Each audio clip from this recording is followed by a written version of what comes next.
ya di dalam platform. Jadi teman-teman bisa sebenarnya baca sendiri kalau misalnya nggak mau dengerin saya ngoceh dari awal sampai akhir jelasin ebook ini. Ya, karena tiap orang tuh beda-beda. Ada yang suka belajar dengan membaca, ada juga yang dengerin lewat video dan audio. Tidak usah berlama-lama, langsung aja saya mulai apa aja isinya dari ebook ini.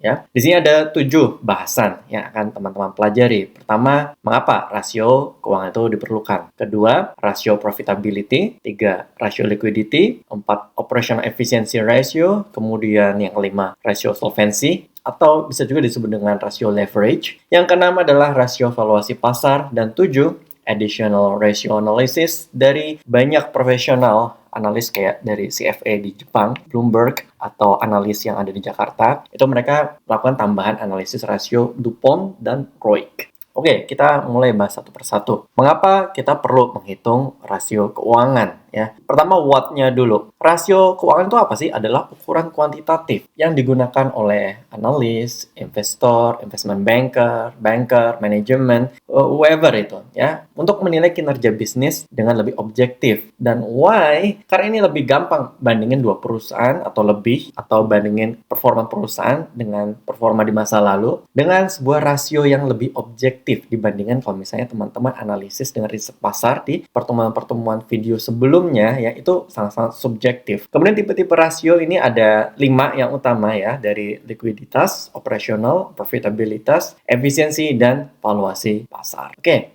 Kemudian tujuannya, kenapa kita membandingkan dengan masa lalu dan kompetitor ya? Tujuannya adalah satu, agar bisa dibandingkan dengan masa lalu, apakah performa saat ini jauh lebih baik atau lebih buruk. Yang kedua adalah dibandingkan dengan kompetitor. Pada akhirnya kita ingin tahu perusahaan yang kita lihat ini, yang kita analisis ini beneran bagus apa enggak. Itu bukan cuma dengan membandingkan angka dia di masa ini dengan masa lalu, tapi kita bandingkan juga dengan perusahaan lain di industri yang sejenis. Kalau dia memang lebih baik dari perusahaan lain, apakah dia lebih baik dibandingkan average dari total perusahaan lain di industri sejenis, berarti dia memang beneran bagus permainannya di industri ini.